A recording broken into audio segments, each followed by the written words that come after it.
Well, hello there, girls. All right, you guys, we're going to be doing a little design series called Why It Works. And when we're done, we're going to do one called Why It Doesn't Work. Kind of like a room edit, but really taking a lot of the concepts that we've talked about so far and putting it all together. We're going to be talking about just taking a look, a deep dive into why this picture that I found on Pinterest, why it works so well. So what you're going to see is one vantage point. It's a living room. From that living room, you're going to look into an entryway and then a room beyond it, which looks like the dining room. The living room is a really deep, lovely blue, but the entryway is not. And sometimes that can be a little like, oh, what do we do now? So that is why we're talking about this, why it works when you have when you're wanting to have one room that is a different color than another. So how do we make that happen? All right, let's find out. All right, so here it is. We are in the living room, and this blue is gorgeous. This blue is so pretty. And you can see that right beyond this living room, um, there is that entryway. And then beyond the entryway is the dining room. I can tell if I look to the right of this little wall, I can see another room here. And I don't know if this is a pass through. Um, I have no idea. There's no way for me to know. But I am going to, for the sake of our little meeting and our little chat today, I'm going to call this color. It's not really the taupe of the 90s. It is more modern. It is more of a mushroom color. So I'm going to refer to it as mushroom. A really nice neutral, quite honestly, kind of a timeless neutral. Okay, so as we go through here, we're going to talk a bit about why, when or just how to be cohesive when you're working with two and actually three rooms that are just not the same color. Now, if you heard me talk about, I don't know, it was months ago, but about making the room cohesive, one way to do that is just to have whatever rooms are in the main level and in the hallways and all that one color. That is one approach. This is a different one. And so let's talk about why it works. So the key to home design and making it cohesive is repetition. Repetition. Okay. So repetition is key. Keep that in the back of your mind. In what we're going to be talking about, I've noticed in that first picture um, that we have blues, we have brass, we have wood, we have white, we have red, we have all kinds of things going on. But these are the ones that really popped out to me that we're going to talk about. So let's start with the blues. All right. So, I mean, I'm sure there's more than I've noticed here, but what I notice is that the walls in here, of course, are the deep blue. That is kind of the anchor for that room. But when you're in one room and you're looking at another room and another room, you need to have repetition in order to make that feel like a purposeful design, like a cohesive design. If you didn't have repetition, it could make that blue feel like a bully, like it is taking charge and it is not being friendly with anything in the space. So here we go. So from this sight line, if I was standing right at the edge of the couch and looking into the entryway, I see a blue potted, a pot for a vase. I see blue on the background of the curtains, and I see even some blue on the rug. Looking in the room, of course, I see this blue lamp. I see some blue books, and I see these blue pillows. Now, quick pattern play talk for a second. Oh, and I see this blue on the artwork. Back to the pattern play. So when we were talking about mixing patterns is absolutely a doable thing. And it is okay to do that. One thing when you're mixing patterns you might want to think about is having a pattern that acts more like a solid. When I'm looking at these two patterns, I am thinking that the one that is striped is actually acting more like a solid than the floral. Okay, now if I took that stripey one out and I used the floral as the base, that floral could actually act as the solid. So because it's not super busy. And it is also very monochromatic. So either one of those can really act as the solid in this case, but for ease sake, I'm going to say that the blue stripy one is the foundation. It is the one that is kind of acting as the solid. Okay. Now I'm looking at the brass, and I'm using brass as one collective term. I can tell just from looking right here that there are different tones of brass or gold. You know, you can see, and there are like antique brass or, you know, I don't know. There are different forms of brass that are going to look, they're going to have a different sheen. So you can tell like this is just a little bit more orangey, and same with this one.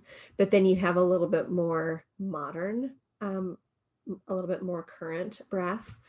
Um, I'm clumping them all together because they're similar enough in their sheen, in their tone, that they're going to mimic each other and repeat each other really well. So what do we have here?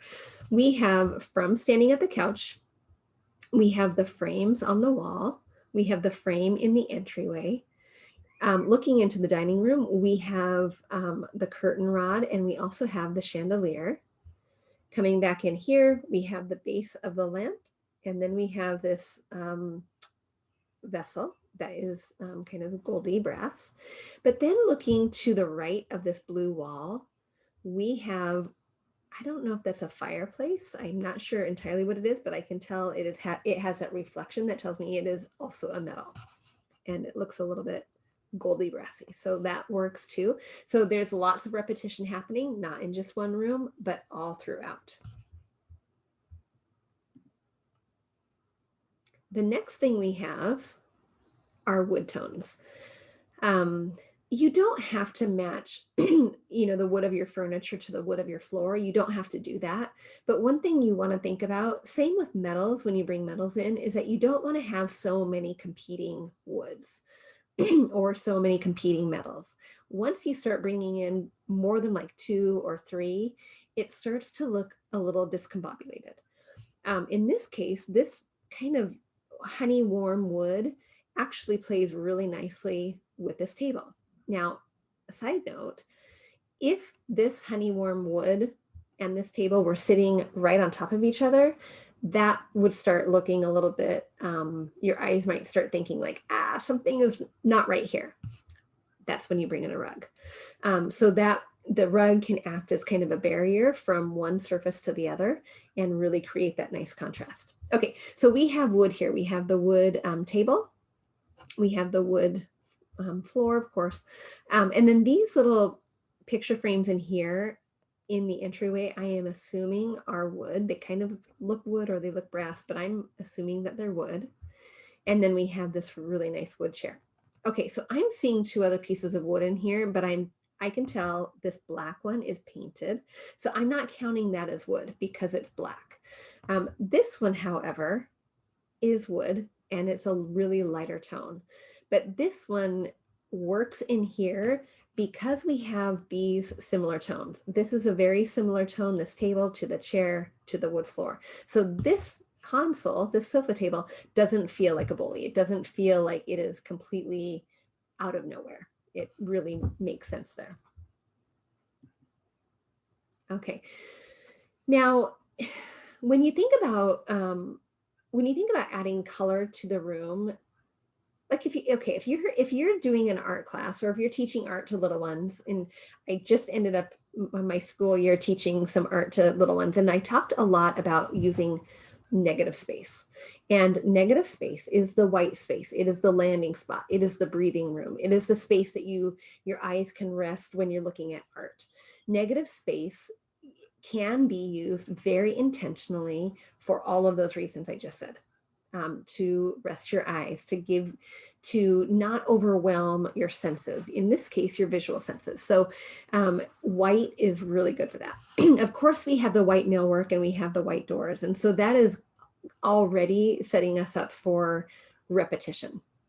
So we wouldn't want, in this case, no white to appear so anywhere else. I mean, wait, let me say that again. Double negative.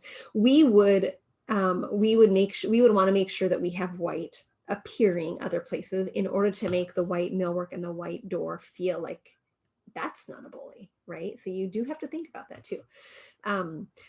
Okay, but in this case, the white really helps us to rest a bit because this blue is packing a punch, and it's a really nice punch, but it's packing a punch. So we have landing space, we have negative space, we have that resting space with the mat of the artwork.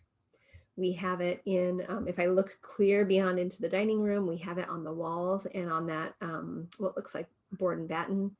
We of course have it on the doors in the entryway. And that's quite a lot. So I don't know what is happening in the entryway, but I know that this white, that's a lot already. So we don't necessarily need a whole lot more. And then of course in this barrel shade up here. Back into the living room, we have more white in the lampshade, in this plant vessel, of course in this little marble, maybe a Kleenex box or whatever that is. And then we see some whites appearing in the patterns of the pillows. So all of that is helping our eyes not feel so overwhelmed, our senses to not feel so overwhelmed. Okay, and now we have something a little surprising. And I don't know if you picked up on this, but the surprising thing I see is red. I'm going to move my little head here. I don't know if that'll show up in the video. But I'm seeing red. And so when I'm looking at this artwork, I see, it looks like a horse actually. And to me right now, from this vantage point, it looks a little bit red. And then I see a red book in the entryway. And then I look into the dining room and I see a red carpet, a red rug. If that was all I saw, there would be something that would be screaming to me, there's a bully in the room, and that bully would be the rug. Right? Do you remember the bully?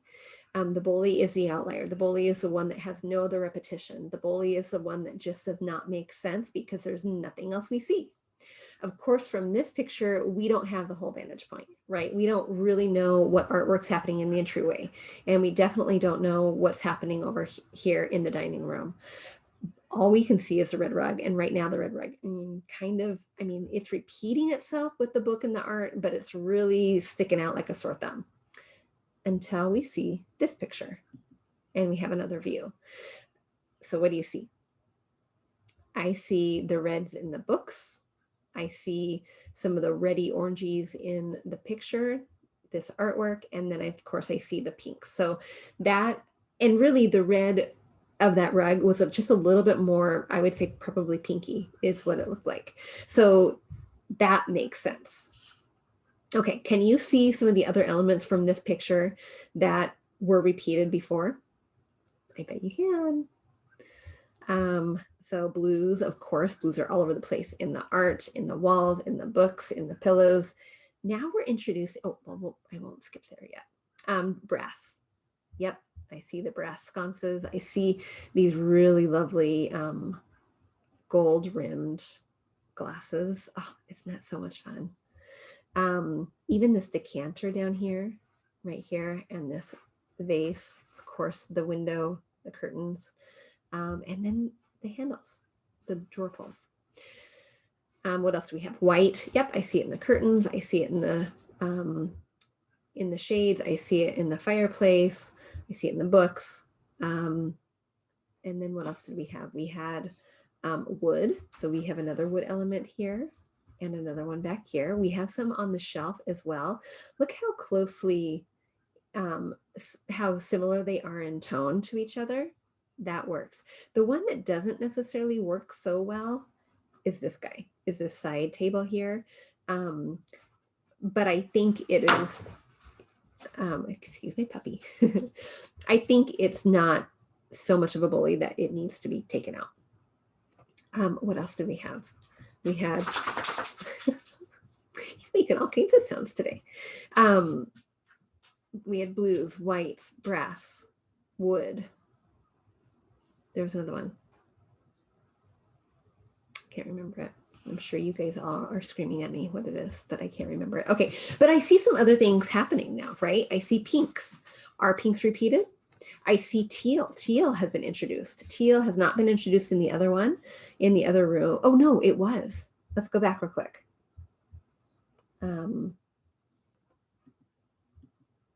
Oh, perhaps that wasn't back, that was forward. Here, teals right in here.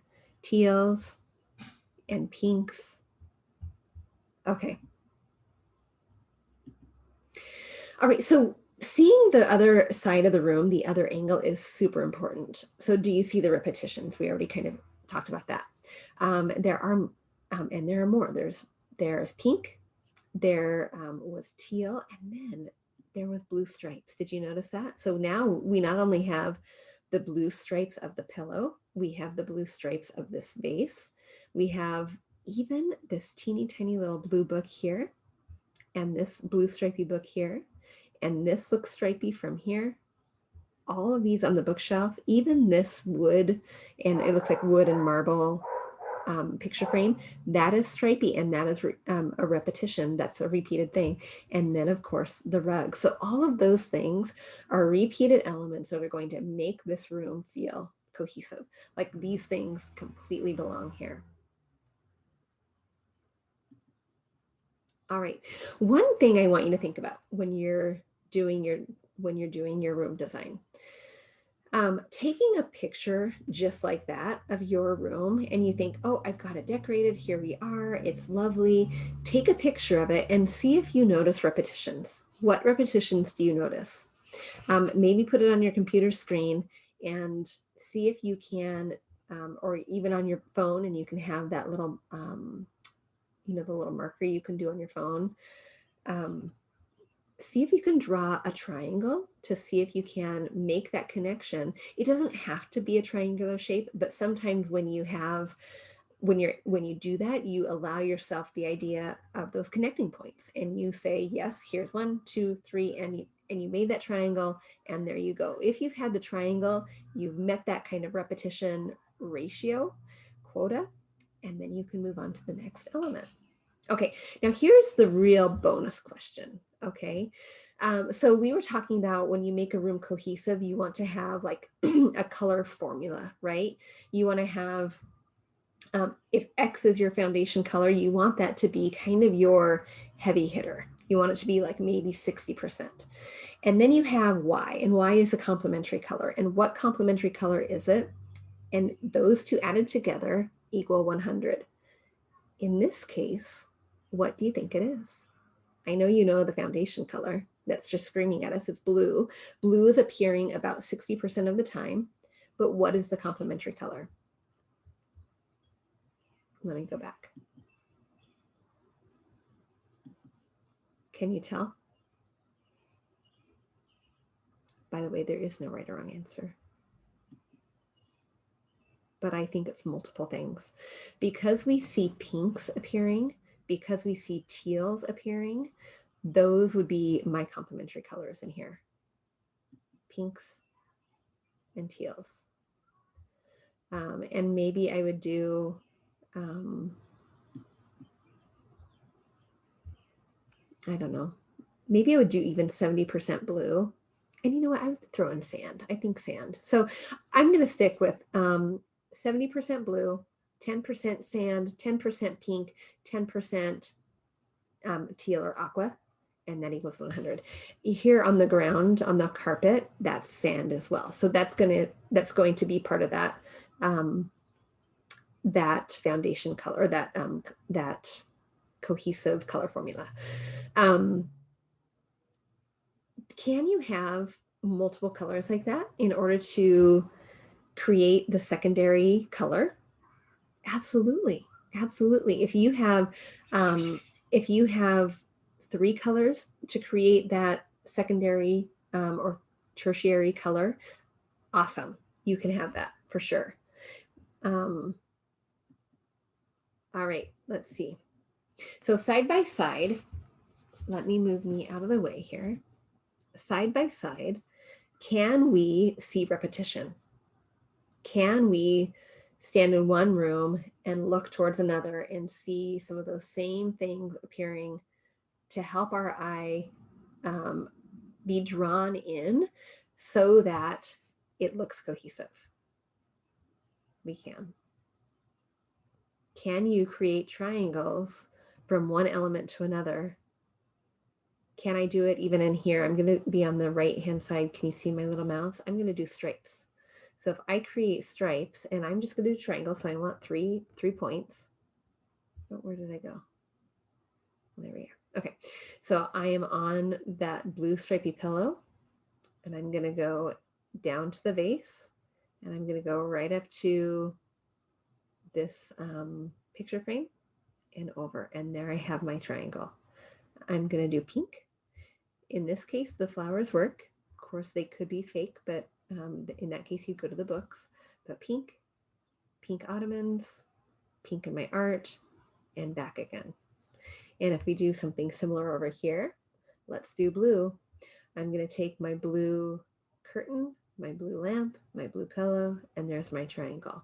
So that's just another quick tip for how to see if your room feels cohesive. Take a picture, put it on your computer screen, use that little app, that edit app. Do you know what I'm talking about? Just on your phone even, you can do that. And draw a triangle, see if that works.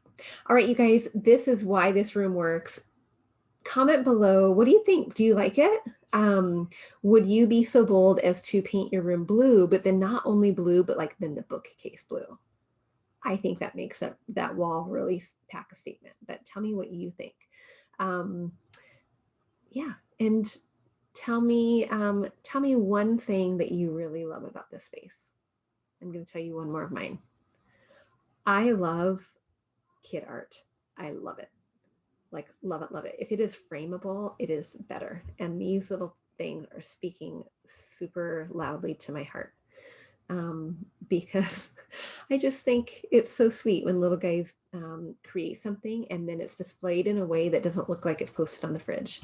When it's displayed in a way that's like intentional, that is so beautiful and a real honor to the kiddo. All right, you guys, next week, we're going to do another why it works, and then we're going to do a couple why it doesn't work. Post below so I know what you think. All right, bye guys.